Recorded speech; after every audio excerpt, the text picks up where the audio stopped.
بہت اہم، یعنی حدیث قدسی میں سے ایک میں پروردگار کا یہ ارشاد بھی ہے کہ سارا سال میرا بندہ دعا کرنے کے بعد یہ انتظار کرتا ہے کہ میں اس کی حاجت پوری کروں، اور یہ رمضان کی کچھ راتیں میں انتظار کرتا ہوں کہ ہے کوئی مجھ سے مانگنے والا جو مجھ سے مانگے،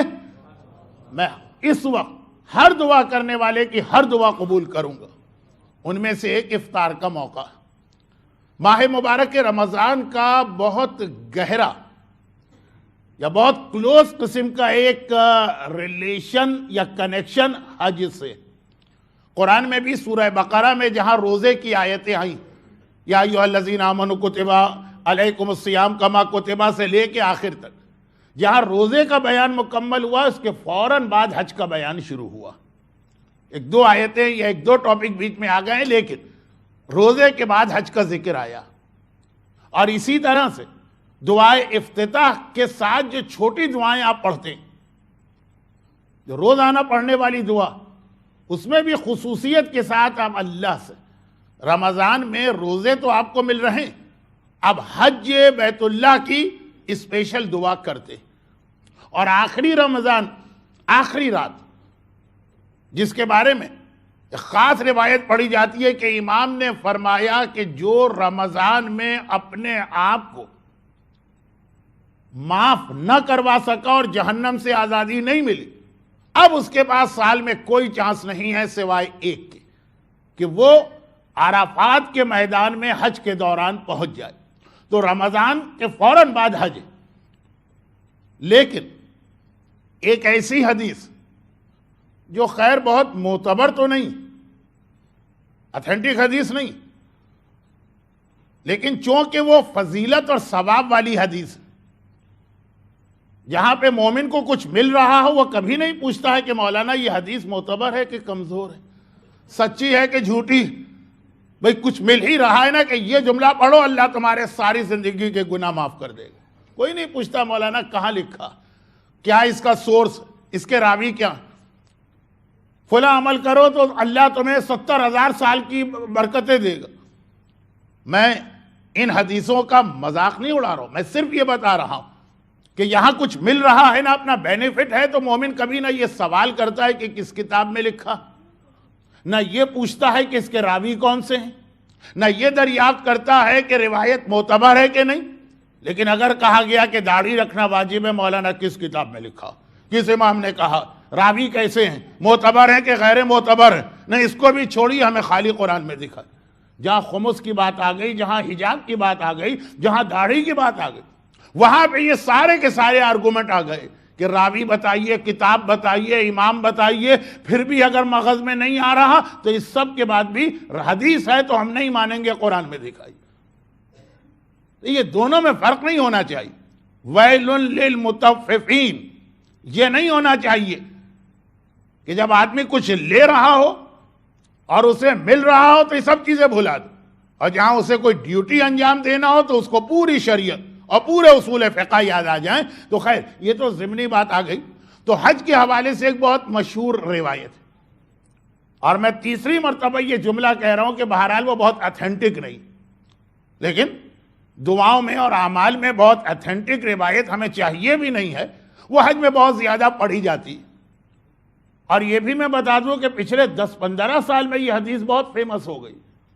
پہلے اتنی فیمس نہیں تھی کہ جی خانہ کعبہ پر نگاہ ڈالتے ہی پہلی دعا جو مانگی جائے گی اللہ اسے فوراً قبول کرے گا، یہ بہت ہی مشہور آج کل حدیث۔ اور اس اعتبار سے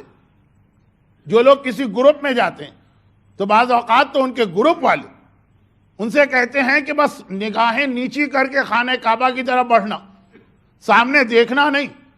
جب ہم کہیں تب نگاہ اٹھا کے دیکھنا، ایسا نہ ہو کہ تم ٹائم سے پہلے دیکھ لو اور تمہارا وہ چانس مس ہو جائے۔ یہ اس انداز سے جو اسلام نہیں، یہ دین نہیں، ایسی کوئی چیز نہیں آئی ہے روایتوں میں، لیکن میں یہ بتا رہا ہوں۔ اور جن کو پہلے سے کسی حاجی نے بریف کیا ہوا ہے یا کچھ بتایا ہوا ہے تو وہ تو مکے میں ہوٹل میں سامان رکھتے ہی پوچھنے لگتے ہیں مولانا وہ پہلی دعا کہاں مانگنا ہے؟ ہم نے کہا یہ ہوٹل ہے، ابھی ٹھہر جائیے، یہ ٹوائلٹ ہے، ابھی ٹھہر جائیے، جب آئے گا وہ موقع تو ہم آپ کو بتا دیں گے۔ تو خیر خلاصہ یہ کہ اتنا یہ چیز مشہور ہے اور ہر ایک کے دماغ میں، مگر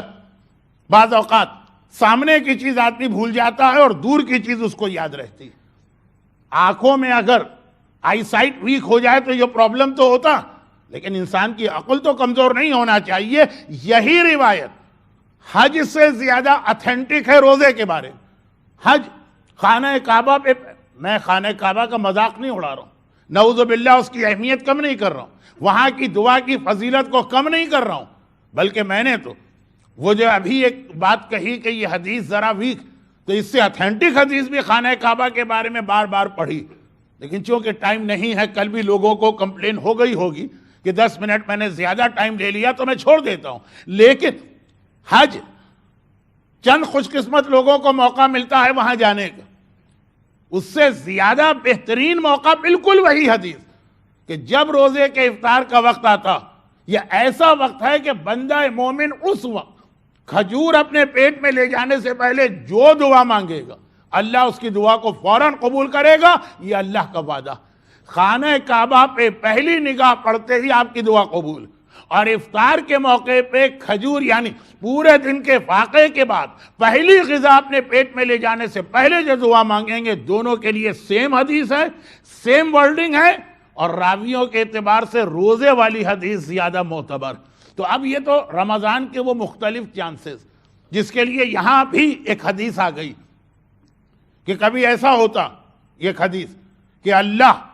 تمہارے ہر پرابلم کو سالو کرنے کو تیار، لیکن جو اللہ نے اس کا طریقہ رکھا ہے، جو اس کا ٹائم رکھا ہے، وہ تم نے مس کر دیا، اور سارا سال اب تم روگے۔ رمضان اب اگلے ہی سال آئے گا، اس سے پہلے نہیں آ سکتا، سارا سال رونے والا۔ کاش جب قبولیت دعا کے موقع تھے اس وقت اگر 2 منٹ لگا دیتا تو یہ 2 منٹ کی زحمت اسے 365 دنوں کی زحمت سے بچا سکتی ہے۔ یہ پورے رمضان کے لیے بھی حدیث، ہر افطار کے لیے بھی ہے، ہر شب جمعہ کے لیے بھی ہے، اور شب قدر کے لیے بھی ہے، اور آج کی رات کے لیے بھی۔ چونکہ آج کی رات کو ہمارے یہاں دعاؤں کی کتابوں میں الگ سے ہائی لائٹ کر کے نہیں لکھا گیا، اس اعتبار سے میں نے چاہا کہ تھوڑا سا آپ کو یاد دلا دوں اور پھر میں اپنے عنوان پہ آ جاؤں۔ اور اسی رات کی اہمیت قرآن کریم نے، یہ رات سے مطلب آج کی رات اور آنے والا دن ملا کے، یعنی 17 رمضان، اسی دن اور رات کی اہمیت قرآن کریم نے 2 مقام پہ بتائی، ایک دن شروع ہونے سے پہلے اور ایک دن ختم ہوتے وقت، ایک رات کے وقت اور ایک کل دن کے اختتام پر۔ 2 لفظ آئے ہیں قرآن، جن میں سے ایک سورہ انفال کی آیت اور دوسری اس سورہ روم کی آیت، جو بعض مراجع کے مقلد کل سے تلاوت کریں گے، شب قدر کے 3 راتیں، اور بعض مراجع کے مقلد جسے پرسوں تلاوت کریں گے، سورہ روم۔ سورہ روم کی آیت کا ترجمہ پہلے سن لیں۔ قرآن کہہ رہا ہے کہ اور وہ دن کو یاد کرو جس دن سارے مومنین خوشی منا رہے تھے اور عید سیلیبریٹ کر رہے تھے۔ یفرح المومنون، فرحت میں تھے، خوشی میں تھے، سیلیبریشن تھا صاحبان ایمان پر، بنصر اللہ، کیونکہ اللہ کی مدد آ گئی تھی، اللہ کی مدد۔ واللہ ینصر من یشاء، اور اللہ جس کی چاہتا ہے مدد کرتا ہے۔ قرآن کریم نے یہ جو ایک لفظ استعمال کیا، اور یہاں رک کر ایک جملہ اور میں کہہ دوں، رسول خدا کی 63 ایئرز کی زندگی میں اور رسالت کے 23 ایئرز میں کوئی ایسا موقع نہیں ہے جس کے لیے یہ لفظ قرآن لایا ہو کہ آج مومنوں نے خوشی منائی۔ پیغمبر کی زندگی میں صرف ایک دن ایسا تھا، 17 رمضان، تقریباً سنسٹ کا وقت، غروب آفتاب کا، جب قرآن کہہ رہا کہ آج سارے صاحبان ایمان خوشی منا رہے تھے کیونکہ اللہ نے ان کی مدد کی تھی، اور وہ تھی جب یہ لوگ بدر کے میدان سے وکٹوریس یا فاتح بن کے واپس آ رہے تھے۔ آج کی رات وہ رات تھی کہ کل صبح جنگ بدر ہونے والی، جس کے لیے قرآن نے کہا وَلَقَدْ نَصَرَكُمُ اللَّهُ بِبَدْرٍ، اللہ نے جنگ بدر میں تمہاری مدد کی، اور اس کا نتیجہ یہ نکلا کہ کل مومنین نے عید منائی۔ مگر اس سے پہلے آج کی رات، یہ رات شب بدر، شب جنگ بدر، جس کے لیے قرآن کہہ رہا کہ یاد کرو وہ وقت استستغیثون ربکم، آج کی رات تم اپنے پروردگار کی بارگاہ میں گڑ گڑا کے دعا مانگ رہے تھے، استغاثہ کر رہے تھے، آج تمہیں اللہ کی نصرت و مدد چاہیے تھی، اور اچھا آیت پوری کر لوں، فاستجاب لکم، تو اللہ نے آج کی رات تمہارے اس استغاثے کو قبول کیا اور تمہاری دعا کو قبول کیا۔ اور بدر کی رات جو تھی یہ وہ دعا تھی جو معصوم نے بتایا کہ دعا میں اتنی طاقت بھی ہے کہ ناممکن ممکن ہو جاتا، مردہ زندہ ہو جاتا، جو کام کسی اعتبار سے بھی پاسبل نہیں ہے دعا میں اتنی طاقت ہے کہ وہ کام بھی ہو جاتا۔ چنانچہ اگر آپ کی زندگی میں کوئی ایسا بڑا پرابلم، کبھی ایسا بھی ہوتا ہے نا کہ آدمی نے کہا کہ بھائی مولانا آپ نے دعا بتائی، ہاں ہے، لیکن ہمارے ساتھ تو مسئلہ ہے کہ کوئی دعا ہمارے حق میں قبول ہو ہی نہیں سکتی۔ اب میں ٹائم کو بچانے کے لیے اس کی بہت زیادہ مثالیں نہیں دیتا ہوں۔ مثلا ایک میڈیکل رپورٹ آ گئی کہ یہ آدمی کینسر یا ایڈز کے آخری اسٹیج میں، اور اب ظاہری اعتبار سے اس کا بچنا ناممکن ہے، نہ صرف یہ کہ مر جائے گا بلکہ 3 مہینے میں مر جائے گا۔ آپ نے کہا مولانا دعا تو آپ نے بتائی ہے لیکن اب وقت نہیں رہا، اب تو وہ منزل آ گئی ہے کہ بس مرنا ہی مرنا۔ وہی موقع ہے کہ جہاں پہ آپ آج کی رات کو استعمال کریں اور ایسی دعا مانگیں۔ اور آگے مثال دیں، میڈیکل رپورٹ آ گئی کہ اس کپل کے یہاں اولاد ہو ہی نہیں سکتی، وہ بتا رہے ہیں اپنے سارا جو کچھ بھی ان کا سلسلہ ہو ہی نہیں سکتی، ناممکن ہے، اور پتہ چلا کہ دعا۔ اب دیکھیں اس میں اور بہت ساری باتیں آئیں گی، کچھ جوک بھی آپ کے ذہن میں آ سکتے ہیں، کچھ رسول خدا کی سیرت کے واقعات بھی آپ کے ذہن میں آئیں گے۔ میری ایک مجبوری کو خیال رکھیے، ٹائم اور ٹائم۔ تو خلاصہ یہ کہ میڈیکلی مسئلہ یہ ناممکن نظر آ رہا، یہی موقع ہے کہ جہاں پہ دعا، آج کی رات والی دعا، اس میں شب قدر میں بھی اتنی ہی طاقت ہے، لیکن آج کی رات میں اس لیے بار بار کہہ رہا ہوں کہ آج کی رات جب مسلمان بدر کے میدان میں پہنچے تھے تو جتنا بڑا کافروں کا لشکر سامنے تھا اس کو دیکھتے ہوئے وہی کیفیت تھی کہ امپاسبل، ناممکن ہے کہ ہم جیت جائیں۔ کہاں ہم 313، کہاں وہ 1000، کہاں یہاں صرف 2 آدمیوں کے پاس گھوڑے ہیں، وہاں 100 آدمیوں کے پاس گھوڑے، کہاں یہاں 313 میں کتنے ہی بچے ہیں، کتنے ہی بوڑھے ہیں، اور کہاں وہاں 1000 میں سب کے سب سلیکٹڈ ہیں۔ خالی ایک جنگ خندق میں عمر ابن عبدود کا نام آپ نے سنا، بدر کی لڑائی میں پتہ نہیں ایسے کتنے عمر ابن عبدود کو وہ لوگ لے کے آئے ہوئے، کوئی مقابلہ ہی نہیں تھا، کوئی میچنگ ہی نہیں تھی۔ ایسا وہ بدر کا موقع کہ مسلمانوں کو ہارنا یقینی ہے، کافروں کا جیتنا یقینی، وہ وہی دعا۔ چنانچہ قرآن کا تستغیثون ربکم، یہ لفظ نہ جنگ احد میں آیا ہے، نہ جنگ خندق میں آیا ہے، نہ جنگ خیبر میں آیا ہے، نہ جنگ حنین میں آیا۔ جس طرح سے آج کی رات مسلمان اس لیے گڑ گڑا کے رو رہے تھے کہ یقینی طور پہ شکست تھی کل، وہ اسی نیت کے ساتھ آئے تھے کہ ہم مرنا تو ہے، ہم مر جائیں، جیتنے نہیں آئے، کامیاب ہونے نہیں آئے، لیکن دعا کی یہ طاقت کہ آج کی رات جو ناممکن نظر آ رہا، within 24 hours جب کل کی رات آئی تو قرآن نے خود رپورٹ کیا یومئذ یفرح المومنون۔ اب دیکھو صاحبان ایمان کے چہرے پہ کتنی خوشی نظر آ رہی، صاحبان ایمان کتنے مسرور ہیں، صاحبان ایمان کتنے فرحت کی عالم میں ہیں، ناممکن کام ممکن ہو گیا۔ یہ آج کی رات کی دعا کی طاقت۔ اور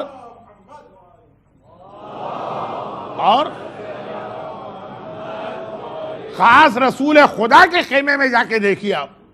کربلا میں آقا حسین کے خیمے میں شب عاشور جائیے، وہاں ساری رات عبادت، یعنی نماز ہے، قیام ہے، قعود ہے، قرات۔ اور آج کی رات رسول خدا کے خیمے میں جائیے، ساری رات پیغمبر کے ہاتھ پھیلے ہوئے ہیں، آسمان کی جانب چہرہ بلند ہے، آنکھوں سے آنسو جاری ہے، گڑ گڑا کے اللہ کا رسول خصوصی دعا کر رہا ہے کہ خدا بندہ یہ مٹھی بھر مسلمان اگر یہ بھی ختم ہو گئے تو پھر تیرا نام لینے والا اس دنیا میں کوئی نہ ہوگا۔ تو آج کی رات کی اس فضیلت اور اہمیت کو اپنے ذہن میں رکھیے، پھر اس کے علاوہ اس کے اور بہت سارے پیغام، لیکن چونکہ پوری دنیا میں اور پھر ایک بار حالات پھر واپس بدلیں اور خراب ہو گئے، پوری دنیا میں اس وقت جہاں جہاں آپ جائیں گے مومن ہو کہ مومنہ، کوئی اولاد کے حوالے سے پریشان ہے، کوئی روزگار کے حوالے سے پریشان، کوئی بیماریوں کے حوالے سے پریشان، کسی پہ قرضے بہت چڑھے ہوئے ہیں، کسی کے لیے اپنے بچوں کے لیے عزت و آبرو کے ساتھ 2 وقت کی روٹی یہ مہیا کرنا مشکل ہو رہا، کہیں پہ زندگی کا کوئی تحفظ نہیں ہے، کہیں غرض یہ کہ کوئی ایسا علاقہ نہیں ملا۔ میں بہت احتیاط کے ساتھ، کیونکہ میں خود ڈرتا ہوں کہ اگر تفصیل میں چلا گیا تو پھر ایک مرتبہ آپ کو کمپلین ہوگی کہ مولانا نے لمبی تقریر کر دی، بہت احتیاط کے ساتھ، کہ حتیٰ یہ کہ دنیا کے وہ علاقے جہاں آج سے چند سال پہلے جانا مومن سمجھتا تھا کہ اس نے گویا سب سے بڑی کامیابی حاصل کر لی، یہاں پہ ہم پہنچ گئے، اب ہمیں کسی قسم کا کوئی مسئلہ نہیں۔ وہاں کی حالت بھی اس وقت ایسی ہے کہ آپ حضرات مجھ سے بہتر اخبارات، ٹیلی ویژن، ای میل، میڈیا سے قریب، تو کوئی علاقہ ایسا نہیں جہاں صاحبان ایمان پریشانیوں میں مبتلا نہ ہو۔ پھر یہ موقع ضائع کرنے والے نہیں، چاہے وہ رمضان کا ہر روزہ ہو، چاہے وہ شب قدر کے اعمال ہو، اور چاہے خاص طور پر آج کی رات پہ بار بار میں اس لیے زور دے رہا ہوں کہ باقی ساری دعاؤں کے موقع مومن کو یاد نہیں ہے تو امام باڑے والے اناؤنسمنٹ کر کے یاد دلا دیتے ہیں، مگر یہ رات بہت زیادہ نظر انداز کی جاتی۔ اور اسی میں ایک جملہ میں کہہ کے اپنے کل والے موضوع کو ذرا سا کنٹینیو کروں، اور وہ یہ، اور یہی وہ رات جس کے اختتام پر وہ جنگ بدر ہوئی، جسے شاید ہم اور آپ بھی بھول کے بیٹھے۔ اہل بیت کے دشمنوں نے جنگ بدر کو کبھی نہیں بھلایا، چنانچہ دعائے ندبہ کا بھی یہ جملہ ہے، احقاد البدریہ، اے آقا حسین، بلکہ ایک طرح سے دعائے ندبہ میں تو تمام ائمہ طاہرین پہ ہونے والے مظالم کا تذکرہ، کہ کینہ اور انتقام لیا گیا کربلا میں بدر کا، چاہے وہ زیارت عاشورہ کا جملہ ہو، احقاد البدریہ، اور چاہے وہ دربار شام میں یزید کا خود اپنی زبان سے اقرار کہ آج میں نے اپنے بدر و احد کے بزرگوں کا انتقام لے لیا۔ یہ دشمنی اہل بیت کا سلسلہ جو ہمیں اتنا طاقتور نظر آیا کربلا میں، اس کے اندر بدر آج کی رات کی بہت زیادہ اہمیت۔ تو ایک جانب یہ رات دعا کی رات، اور ایسی دعا کہ جو آپ کے اعتبار سے ناممکن کام، مولانا اس میں دعا کیا کرے، کیسے اس میں دعا کریں، اس دعا کا فائدہ کیا، وہ آج کی رات 313 1000 کا مقابلہ کر ہی نہیں سکتے تھے، لیکن کیا، اور اتنی بڑی کامیابی کے ساتھ کیا۔ اور ساتھ ساتھ آج کی رات یہ یاد رکھنے کی رات بھی کہ کس انداز سے اس کا انتقام مولا اور مولا کی اولاد سے اس طرح لیا گیا کہ دعائے ندبہ کے الفاظ میں مظالم کا سلسلہ آج تک جاری، اور اس وقت تک جاری رہے گا جب تک کہ ہمارے زمانے کا امام نہیں آ جاتا۔ سوال